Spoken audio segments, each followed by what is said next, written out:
HighVibe Conversations.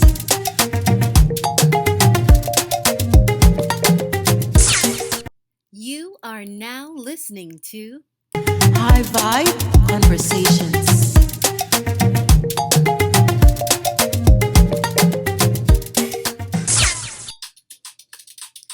Hello, my name is Tawana Chamberlain, and I am your host for this new podcast called HighVibe Conversations. We just want to talk to people about what they are doing to stay motivated, positive, to remain hopeful and inspired during this time of quarantine. So this will just be a mixer, if you will, a virtual mixer. And I'll have some of my friends who are professionals and thought leaders in their industry. People who like to stay close to the light in terms of positivity and to bring joy to people, to bring hope and inspiration. We just want to keep the conversations on a high vibe, a higher frequency, and not give way to a lot of the negativity that we hear on the news or just with all the things that are going on around the globe in general. There is so much with coronavirus and COVID-19, the global pandemic. And we are finding our ways through this new normal right now. So I just wanted to create a podcast, a safe space where I could bring people on, like minded individuals, kindred spirits, to talk about how to remain hopeful and positive and optimistic and still productive at this time of quarantine and isolation. So I hope you will enjoy the podcast. And we'll get started right now with this very special episode. It's different than any of the other podcasts I've done so far. And what makes this one so special is that I will have the opportunity to speak with an actual COVID-19 survivor. This young lady actually beat the virus. And I am honored and humbled that she took time to speak with me today for this podcast because she really wants to get the message out and let people know that there is still hope in the midst of the darkness. So I want you guys to pay close attention to everything she has to say. This is a very important interview, and she shares some very valuable information. So without further ado, I will move right into the interview with my special guest for this episode, professional singer, professional gospel artist, Miss Kavahna Webb, as she joins us today on High Vibe Conversations. High Vibe Conversations. And we are back with another episode of High Vibe Conversations, and this one is special to me. This one is different than any of the other episodes because for this one, I have the privilege and opportunity to speak with a COVID-19 survivor, someone who actually beat the virus, y'all, and her name is Miss Kavahna Webb. So, Kavahna, I'm not going to go into a long introduction like I do because your story and your testimony needs no introduction. How are you feeling? How are you doing? I have never been better, actually. Thank you so much for having me. Oh, it's my pleasure, and I'm just in awe of your ability to even want to conduct an interview right now. I know that you are still on the mend, so I will be conscientious of that. And I'll just dive right into the interview, and then I want to allow time for you to tell me what this experience has been like for you, so our listeners can get a firsthand account of what the reality of COVID-19 is. So the purpose of High Vibe Conversations, as you are aware, is to uplift people and to motivate and inspire them during this challenging time. So what are some things that you are doing to remain positive and productive during this time of quarantine? I am looking at the glass half full. Instead of looking at what I don't have, I'm thanking God for what I do have. I am, instead of looking at my home as a prison because we have the stay at home order. I'm looking at it as protection. And so I'm just kind of just repositioning my thought process, honestly, and just kind of seeing things, on the brighter side. Amen. Amen. And let me ask you this. What advice would you give others to uplift them? I would say, meditate, pray. Don't fall into a depression, because I know this comes across as a very dark time. Just kind of self-motivate and just keep going. Even though we're in place, it's things that we can do to just kind of analyze. I feel like this is a time of self-reflection, and all of the things that we didn't have time to do. I feel that we're able to kind of map things out now, because there will come a time where we're back out and engaging and doing things, and we need to get out here and search. We need to have a plan, and right now is the time where we really can be formulating that plan and just kind of just evaluating your life and seeing where you are, where you want to be, where you need to be, how far you've come. Those things I feel personally motivate me from the inside. And so if we put those things into practice and just pray and worship and just invite God into our atmosphere, things have to get better. Amen. Amen. And you already kind of answered my next question, was what have you learned about yourself during this coronavirus crisis? I would have to say I have a great deal of patience that I did not know that I had. I can imagine having the illness and being off of work and not being able to see your family, it can really frustrate things a lot. And I really had to, just being in that fight, I learned that I have, some patience, because a lot of people have broken and just said, you know what, forget it, I'm going out, or forget it, I'm just going to throw in the towel or do this or that. But I've really just kind of been calm throughout the process and just trying to just stay even keel, not get too up or too low, just right there in the middle. Right. So just take me back a little bit. When were you diagnosed with COVID-19, and what did you feel? I mean, everybody's saying it starts with a tickle in the throat, or you lose your taste or smell, or I don't know. That's what the news is saying. But I've never spoken with a survivor. So can you tell me what that was like, and how you knew, and then how you got tested? How did it all happen? So it was all a process. So March the 26th or the 25th, I woke up, was supposed to get prepared to go to work. I was lightheaded, I had a slight headache, and I had a sore throat. So at the onset of the symptoms, because I have been following, the media pretty closely and taking the precautions and everything that I thought to take.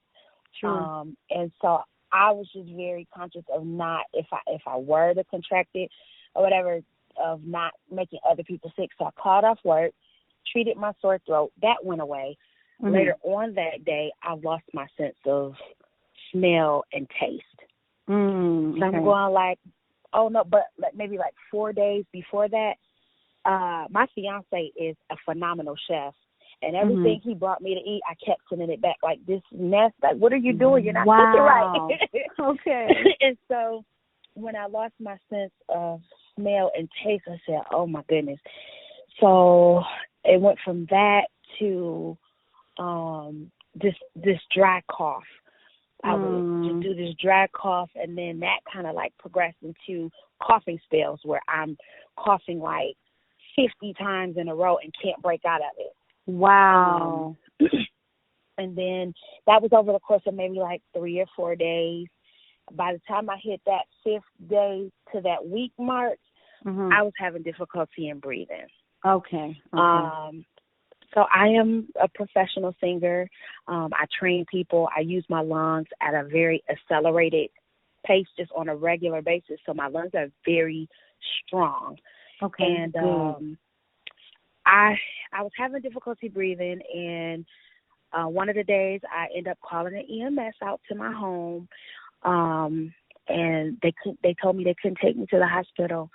Oh, They wow. was like all of the hospitals are at capacity, but the miracle in it all was that when they checked my vitals, I did have a temperature of 102.7, so they gave me some of my Tylenol that I had at home already to bring the fever down. And then they told me I just had to just tough it out. But my oxygen levels were at 98%, and I'm going like, how is my oxygen levels at 98%?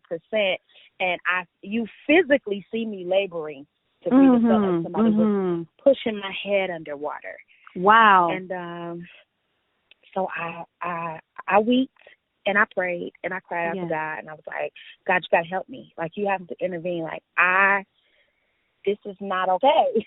Right. You know? Right. And I also am a 911 dispatcher by trade. I work for a private ambulance company. And so I had called my job, and I was like, if I need oxygen and the hospital can't take me, can you administer? And they were like, no, because, you know, something about if they give you the oxygen, they run the risk of getting everybody else sick some kind of way. I don't know. So that was very discouraging. Well, a few days later, I ended up just going in. I just drove in. I had my fiancé drive me into the hospital, and the whole process was just, it was crazy. Like, you couldn't even just walk into the hospital. You literally drive up. There's a tent outside. Somebody comes over, they take your vitals and everything, take your information, and then you have to wait for a phone call. And that phone call is for them. Yeah. Well, while you're sitting in the car, or go back home and wait for somebody to call you? No, while you're sitting in the car. Oh, okay. Yeah, and that's part of their registration process. So they get your insurance information and everything over the phone. I got you. Yeah. Then a team of doctors come out. So that team of doctors came out, and then they further assess you. They ask you some more, medical questions, and at that point they determined I can come in the hospital and be treated. So long story short, they tested me. They did the chest x-ray. They found out I had pneumonia really bad in both my lungs. And, that's how that happened.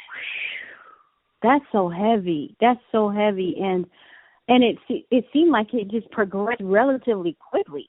Like, this wasn't, I coughed one day, and then 2 weeks later I started coughing more, and then another week later I had fever. This sounded like within days, new symptoms were arising. Wow. Yeah. Wow. And the crazy thing about the virus, when you are sick with the flu, or you have a stomach virus, or, just any little sickness that we tend to get, you can kind of like treat those symptoms or do home remedies. The home remedies over that the counter, over the counter medication. Over the counter, yeah, and eventually you begin to feel better. I was taking over the counter things. The only thing that really would soothe me, and that's primarily because the virus had gotten down into my lungs and turned into pneumonia. The warm water and lemon and honey mixture, that would soothe me. I would have to run the hot shower and sit in there for hours and just inhale the steam. Wow. That soothed me. I did the orange peels and the onion and the lime boils. That kind of helped me. I mean, the blow dry, I wet the face with the spray bottle and did the blow dry thing. That relaxed me, but none of it just met. It was just like a Band-Aid for like a patch of 30 minutes to an hour. But after that, it was right back to feeling the fierce bad. symptoms would come back. Wow, this is so heavy. And I was like, I literally, as you were talking, like tears are coming out of my eyes, because I could not imagine experiencing something like that from a physical perspective, and not knowing if you're going to be able to get the help that you need when you need it. If by chance you need a ventilator, will one be available? All of these things would be racing through my mind. So I know that they were had to be racing through your mind as well. Like, would the medical equipment be there that I need? Would they be able to bring me in and see me and help me? You know, because at the same time, the news was saying we're all out of this and we don't have enough ventilators and we don't have enough bed and we're at capacity. So were those things running through your mind as well? Honestly, I didn't know. It was just a thing of, because my family, they were like, you're not going to the hospital. And Okay. I'm like, my physical strength that is helping me to labor, to breathe, is leaving me. Oh, I wow. have to go and get some help. I have to get either some oxygen, or if it comes down to me having to go on I have to get some medical intervention at this point. Mm-hmm. And so the things that were going through my mind was just kind of like, I went back to what I know. God has not given me the spirit of fear, and I had to speak to it. No weapon formed against me shall prosper. Come on, sister. I had to tell myself that, you know what, I belong to God. So whatever way this thing goes, yes, ma'am, I'm okay. Yes, ma'am. Yes, ma'am. Whatever the outcome, I'm okay. And that was what kept you, right? Your faith in God and His ability to be God in the midst of your situation. And you knew Him as, you know, Jehovah Jireh, your provider, and Elohim, your creator, and Jehovah Rapha, your healer. And so you were able to tap into your spirituality, right? Absolutely. To pull you out of the physical duress that you were experiencing and focus on the spiritual aspect of who you are. And so this is so powerful to me. And I know, again, that you are still on the mend. So I really don't want to belabor the conversation. But can we do a part 2? Yes, we absolutely can. Okay. I got a few more minutes if you want. Okay. It's up to you. Awesome. No, I definitely want to make sure that we leave room for a part 2, but I do want to be sensitive and empathetic to your condition. And I thank you for taking time to come on to HighVibe Conversations, because this is what this podcast is all about, inspiring others, and you have inspired me. And so let me just be clear. You didn't go to the hospital. You ended up staying at home and kind of riding it out. And no, I went. Okay, so how long were you in the hospital? So because of the time that I went, you can kind of say I spent the night, but the ER doctor, I spent my time in the ER. I did not get admitted.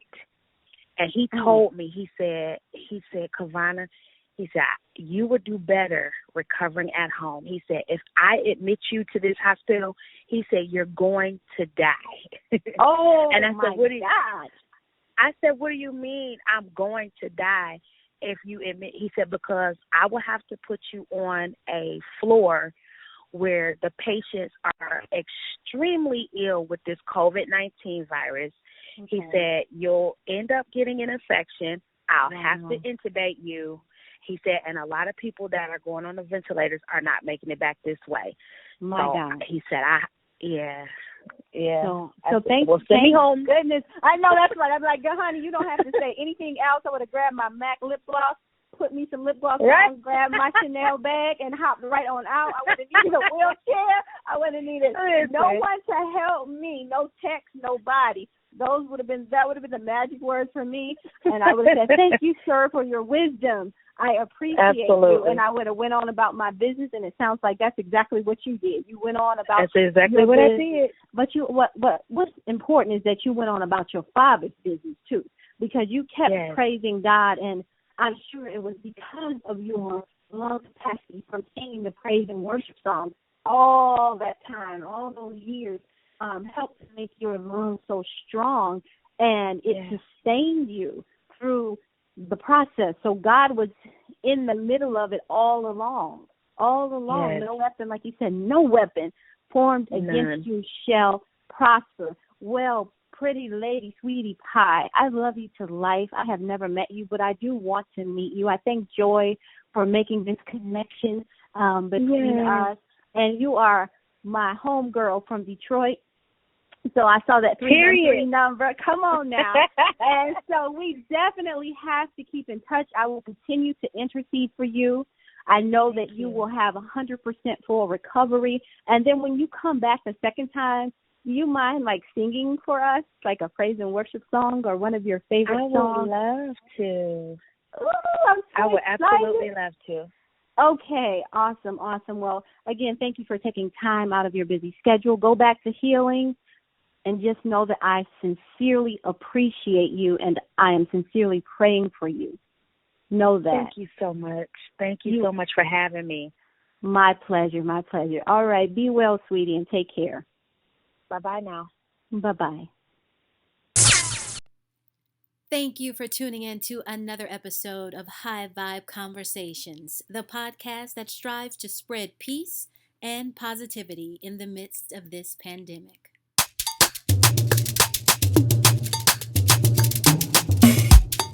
HighVibe Conversations.